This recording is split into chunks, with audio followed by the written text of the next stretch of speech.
November brings a lot of shopping around, and with that comes a good Blu Ray haul. So let's get into it.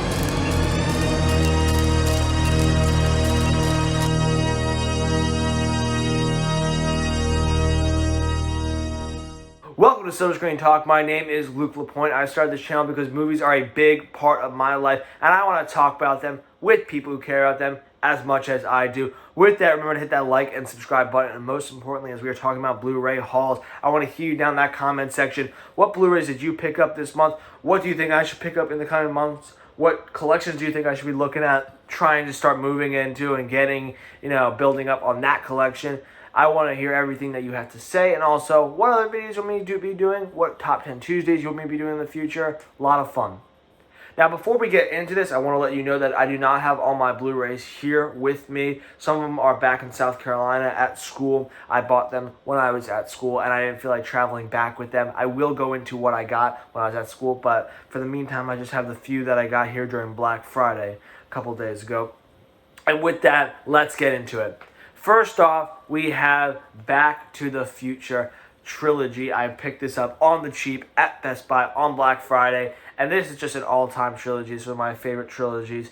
All-time movies. First movie, Back to the Future, obviously an all-time great movie. It defined time travel movies. It had great performances from Michael J. Fox, Christopher Lloyd, and so many others, and it just has so many fun moments, as well as a very, very well-defined plot, a very airtight plot that has him exploring having to get his parents together again, and it is just a lot of fun.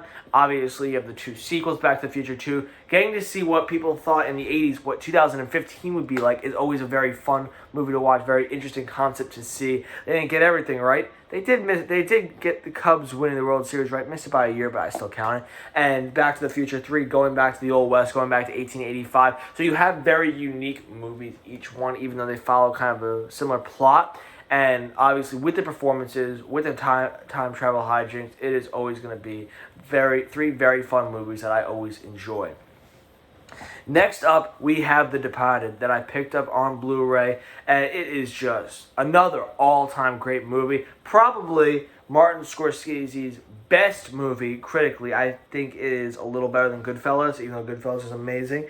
It is just jam-packed with amazing performances. Matt Damon, Leonardo DiCaprio, Jack Nicholson, Mark Wahlberg, Martin Sheen, Alec Baldwin,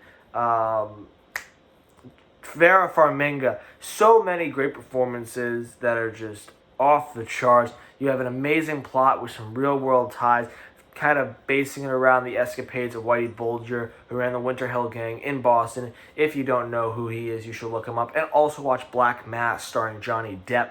But it is just an amazing movie that just has so many great moments and great twists and turns, and keeps you very engaged the entire time. And I knew that I had to pick that up, considering I do kind of like those mob movies. I do love the city of Boston, and it is an all-time great movie, so I knew I had to pick it up. Also got it on the cheap on eBay.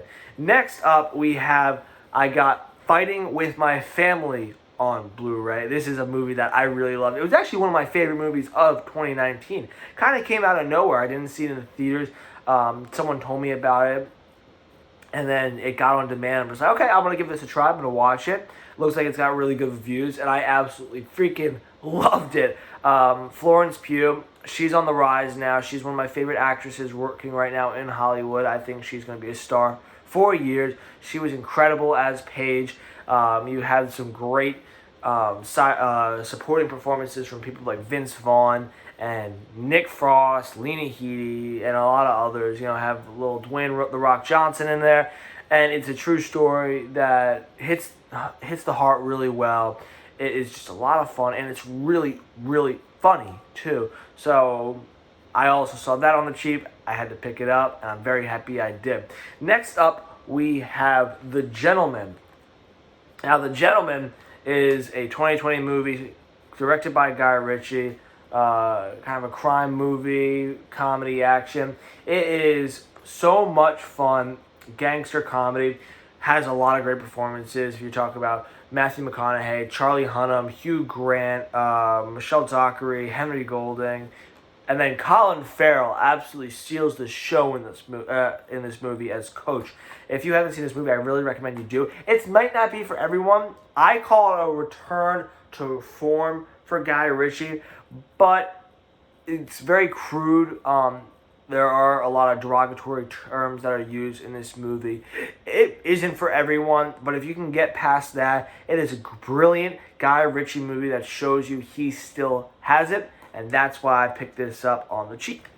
Next up, I was able to pick up the Godfather trilogy, the Coppola restoration. Now this, another legendary trilogy. I mean, you have two of the greatest movies of all time, Godfather and The Godfather Part 2. As you know, if you haven't seen my first Top 10 Tuesday, you can click up above to be taken there. Godfather Part 2 is one of my favorite movies of all time. I love everything about it. I do love The Godfather. Absolutely love it. But The Godfather Part 2 is one of my favorite movies of all time, and everything about it I absolutely love. The performances, the plot, the real-world ties, everything is just incredible. Godfather, obviously, incredible movie, one of the greatest movies of all time. Marlon Brando with one of the greatest performances of all time as Don Vito. And even The Godfather 3, it gets a lot of shtick, it gets a lot of hate. It's not a great movie the way that Godfather and Godfather Part 2 are, but it still does a pretty good job. I know Sofia Coppola is not a good actor. She did not do a good job, but there's still an interesting plot. Al Pacino still does a great job in this movie. And so I wanted to pick up the whole trilogy. I wanted to see a lot of behind-the-scenes stuff. I know there's a lot of deleted scenes. I've seen the Godfather Epic, which is all of Godfather 1 and 2 put together and put in chronological order with all deleted scenes. So I wanted to see those deleted scenes again. Able to pick that up on Amazon when it was discounted. And so I'm very happy I did it. I've already watched all three movies a couple times once again. So very happy that I picked that up. Next up, I also picked up Inglourious Basterds. It's on the way, actually. I'll probably get it in the next few days, but I did order it in November, so I'm including it in this haul. Inglourious Basterds is also, if you haven't seen it yet, click up above to be taken to my Top 10 Tuesday, where I talk about my favorite movies. Inglourious Basterds is also one of my favorite movies. Like I said, might have a little bias here. My aunt was executive producer, but I put bias aside because this is an excellent movie. This is my favorite Tarantino movie. He has done a lot of great movies, but this is my favorite Tarantino movie. Very interesting concept with the revisionist history approach, trying to kind of change the outcome of World War II. It is a lot of fun, great performances, great action, a lot of good comedy in there, and I picked it up for like $5 on Amazon, so I can't wait to get that in and watch it time and time again. Alright, next up we have The Invisible Man, one of my favorite movies from 2020. This was a movie that absolutely surprised me. I mean, January release horror movie. I saw the trailers and I'm like, this could be really bad. This could be really bad. And it blew my mind. I mean, the plot was incredible. Elizabeth Moss absolutely steals the show. Great supporting performances. Great horror. A lot of great scares. I always say, I love horror movies because I ask them to challenge me. I say, challenge me. Try to scare me. Try to make me jump in my seat. This one had some genuine scares that had me go, whoop, whoop. It did a great job with that. Very, very great job with that. I give it a lot of credit for that. And with that, I mean, it is my favorite horror movie of 2020. So I had to pick this up. Got it really cheap. Best Buy, Black Friday. Love this movie. Next up, I picked up the Men in Black trilogy. I actually didn't pick it up. It was sent to me as a gift from my parents. I absolutely love the Men in Black trilogy. I love Will Smith. I love Tommy Lee Jones. I love these movies. They're really fun, sci-fi action movies that just feel so down to earth, but also are very epic. They're so much fun. It's, first Men in Black is Will Smith in his prime, just doing what he does best. And Tommy Lee Jones being the straight man, the old man. He's absolutely amazing. He's funny in his own way. And, Men in Black 2 is not as good, but it still has a lot of that good comedy with Will Smith, which I love. Tommy Lee Jones, they're just a great duo. And then I really enjoy Men in Black 3. I like it going back in time. I like some of the the action set pieces. I like the relationships that we build. Josh Brolin in that movie is actually really good as a young Tommy Lee Jones K. And so I was very happy when my parents sent me this as a gift. Got it in the mail. I was totally surprised.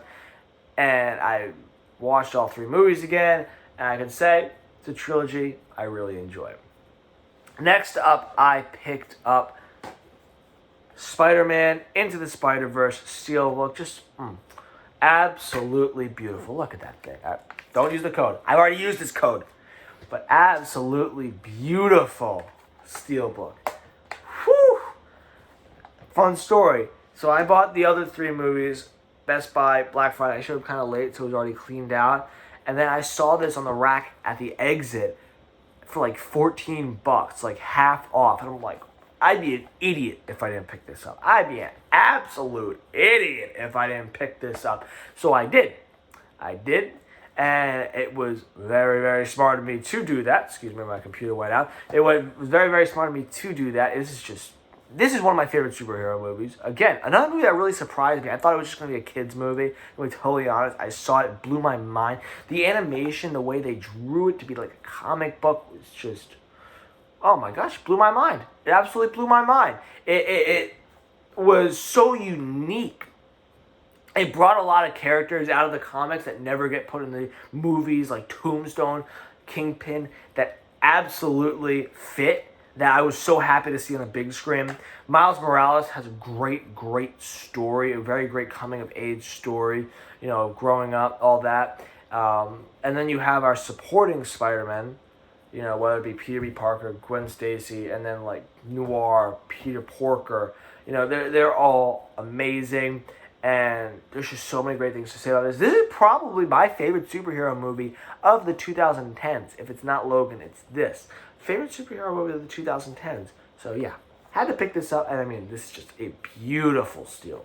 I love steelbooks, so this is a beautiful design. And lastly, I picked up the Wizarding World 9-film collection, having all 8 Harry Potter films and Fantastic Beasts and Where They Come From. And this is a series that I absolutely love. I've grown up with. I read all the Harry Potter movies when I was really young, and I've seen all the movies. I read all the Harry Potter books when I was really young and seen all the movies. It's just magical. There's no other word to say. It's magical. It's every kid's dream, and I love all 8 Harry Potter movies. No matter what, if they stray from the books, I don't really care. I see the movies as different from the books in a way. It's hard, but I'm able to kind of separate them in my mind. Obviously, you always have great performances and great just getting to grow up with Daniel Radcliffe, Rupert Grint, Emma Watson, and others. Our supporting cast: Neville, Luna, Seamus, even Draco. He has a pretty good character arc. I absolutely love those movies. Fantastic Beasts is really fun. I think Eddie Redmayne does a great job. I think it's a very interesting movie. It's not as good as the Harry Potter movies, but I always have fun with it. It's a different approach on the Wizarding World that we haven't seen yet. And it just gave us a new taste of it, and I really liked it. Crimes of Grindelwald, I kind of enjoyed it. That's why I didn't want to buy Crimes of Grindelwald. I kind of enjoyed it, but I didn't really. I am kind of upset that Johnny Depp isn't going to be returning. I do love Johnny Depp. Love him as Jack Sparrow. I love him in anything. And, I think it's kind of terrible what's happening to him right now in Hollywood. I'm sorry, I don't want to get into my opinions, but yeah, it's terrible what's happening to Johnny Depp in Hollywood.